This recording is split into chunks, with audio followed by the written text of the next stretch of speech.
इंतज़ार बाकी ज़िला झंग के मशहूर शायर और अच्छे नस्र निगार हैं। उनका खूबसूरत इंशाइया चोबी चौपाया आपकी खिदमत में पेश किया जा रहा है।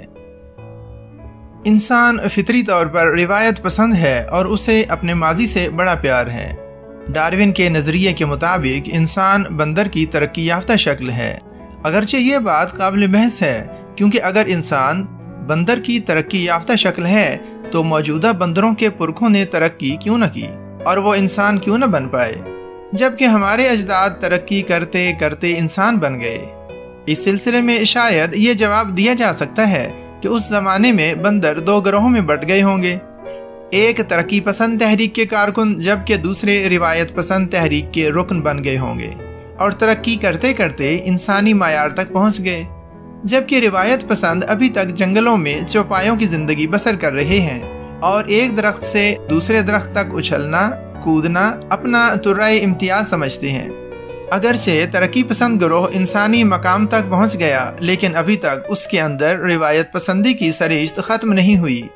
उसने चौपायापन तो छोड़ दिया, लेकिन अभी तक चौपाया चीज़ों ख़ास तौर पर चोबी चौपाया यानी कुर्सी से दिलो जान से मोहब्बत करता है और इसके लिए अपना तन मन धन सब कुछ कुर्बान करने के लिए हम वक्त तैयार रहता है। इब्तदा में कुर्सी एक चोबी चौपाया ही थी, यानी उसे लकड़ी से इस तरह बनाया जाता था कि बैठने के लिए लकड़ी की नशिस्त, टेक लगाने के लिए चोबी तख्ता और नशिस्त को ज़मीन से ऊंचा रखने के लिए।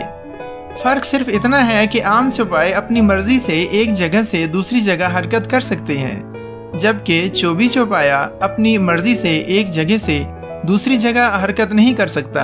ताहम ये इंसान को अपनी मर्जी से मुतहर्रिक रखने की सलाहियत ज़रूर रखता है और इंसान इसके एक इशारे पर क्या से क्या कर गुजरता है। चोबी चौपाए की ईजाद का तस्वुर तरक्की पसंद बंदरों ने चौपायों से ही लिया होगा और इस ईजाद का मकसद शायद उन तरक्की पसंद बंदरों का खुद को रिवायत पसंद बंदरों से आला व अरफा जाहिर करना होगा, और यही चीज़ इंसानी फितरत में ऐसी रच बस गई कि उसने इंसानी शऊर और ताहतुश शऊर तीनों को अपनी गिरफ्त में ले लिया। वक्त गुजरने के साथ साथ चोबी चौपाए ने मुख्तलिफ शक्लें इख्तियार की। उसमें खूबसूरती पैदा करने के लिए नक्शो निगार पैदा होने लगे, फिर उसमें कीमती हीरे और जवाहरात के जड़ाव का काम होने लगा, जिससे इसमें मज़ीद जाज़बियत पैदा हो गई और ये इंसान के लिए मज़ीद पुरकशिश हो गई। इसको आरामदेह बनाने के लिए शुरू में जानवरों की ऊन और परिंदों के नरम पंख वगैरह इस्तेमाल किए गए, जिनको मजबूत और दीदा ज़ेब कपड़े में सी कर एक गद्दी की शक्ल दे दी जाती। बाद में यही चीज़ें बिला वास्ता कुर्सी के साथ ही मुंसलिक होने लगीं। आजकल इन चीज़ों की जगह नर्म फॉर्म ने ले ली है जो कुर्सियों पर लगाया जाता है। चोबी चौपाई की एक और तरक्की याफ्ता शक्ल सोफ़ा है, जो आजकल हमारे अक्सर घरों में नज़र आता है। इसके बगैर घर खसूसन बैठक नामुकम्मल समझी जाती है। इसे बतौर स्टेटस सिंबल इस्तेमाल किया जाता है, जिसके ड्राइंग रूम में जितना महंगा और खूबसूरत सोफ़ा सेट होगा उतना ही उसके समाजी कद में इजाफा होगा। आजकल कुर्सियों की बहुत सी अक़साम बाजार में दस्तयाब हैं, मसलन बेबी चेयर, बच्चों के लिए इजी चेयर जिसे आरामदेह कुर्सी भी कहते हैं, और रिवॉल्विंग चेयर जिसे घूमने वाली कुर्सी कहते हैं, जिसे तकरीबन हर इंसान पसंद करता है। इस कुर्सी के खसाइस को मद्देनजर रखते हुए कभी कभी मुझे ये कुर्सी लोटे से मुशाबे लगती है। न जाने क्यों तारीख बताती है कि चोबी चौपाया एक दफ़ा तो तरक्की करते करते तख्त की सूरत भी इख्तियार कर गया था, जो बादशाहों और शहनशाहों की अजमत का निशान समझा जाता था, और तारीख की अक्सर जंगें इसी चोबी चौपाई ही की मरहून मिन्नत हैं। लेकिन इंसान ने किश्त खून रेजी की एक तवील रियाजत के बाद ये सीख लिया कि इस तख्त को तख्ते में बदलते देर नहीं लगती, लिहाजा उसने इस तख्त से किनारा कशी इख्तियार करके दोबारा कुर्सी पर ही इक्तिफा किया। अगरचे इंसान ने कुर्सी से तख्त और फिर तख्त से कुर्सी तक का तवील सफ़र किया, लेकिन इसकी फितरत अभी तक तब्दील नहीं हुई और वो कुर्सी को तख्त का ही नेमुल बदल समझता है। और असल में ऐसा है भी, अगरचे इंसान तख्त को ताराज कर चुका है, इसके बावजूद इसकी यादाश्त से अभी तक तख्त महव नहीं हुआ। उसे तमाम शहंशाहों के तख्त बखूबी याद हैं, اس کی محبت کی دلیل ہے، لیکن مصلحتاً اسے تخت چھوڑنا پڑا جس کا قلق ابھی تک اس کے ذہن میں ہے۔ ہر کرسی اپنی حیثیت و طاقت کے مطابق انسانی کردار پر اثر انداز ہوتی ہے۔ اس کے مثبت اثر کا مشاہدہ کسی ریڑھی بان یا غلہ بان کو کسی اہم کرسی پر بٹھا کر بھی کیا جا سکتا ہے۔ یہ کرسی اس کے اندر خود اعتمادی اور فیصلہ سازی کی صلاحیتیں خود بخود پیدا کر دے گی، لیکن کرسی سے اترتے ہی وہ ان صلاحیتوں سے محروم ہو جائے گا۔ کرسی کے اس مثبت اثر کے ساتھ ساتھ کچھ منفی اثرات بھی مرتب ہوتے ہیں۔ یہ انسان میں فرعونیت پیدا کرتی ہے۔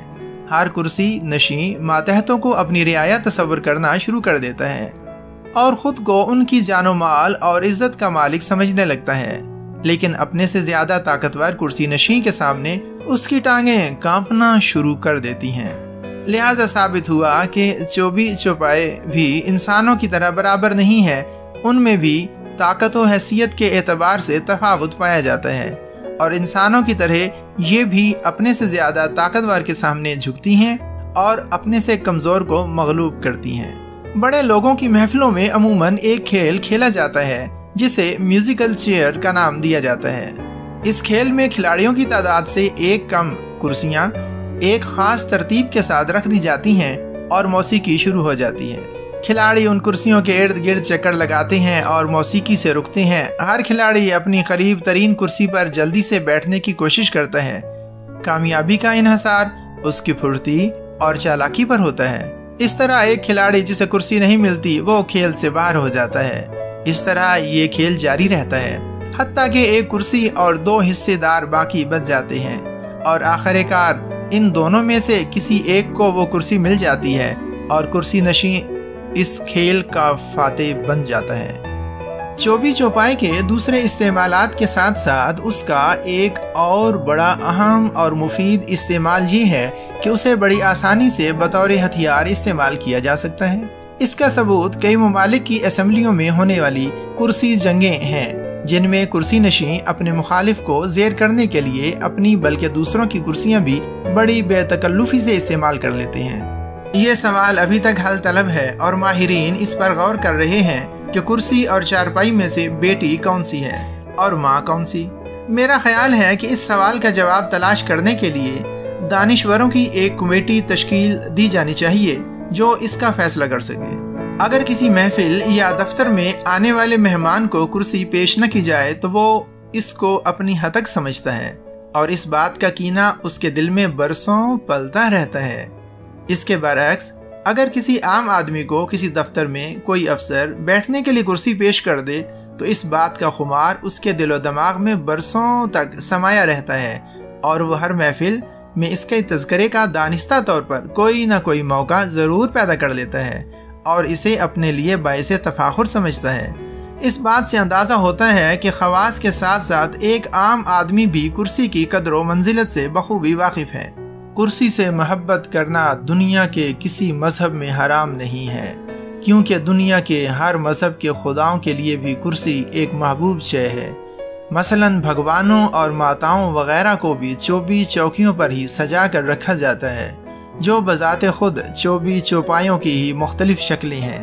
اسی طرح خدائے یکتا کو بھی کرسی محبوب ہے، جس کا ثبوت آیت الکرسی سے ملتا ہے، اور انسان خدائی خلیفہ ہونے کے باوجود اگر کرسی سے محبت کرتا ہے تو خدا کی سنت پر عمل پیرا ہے۔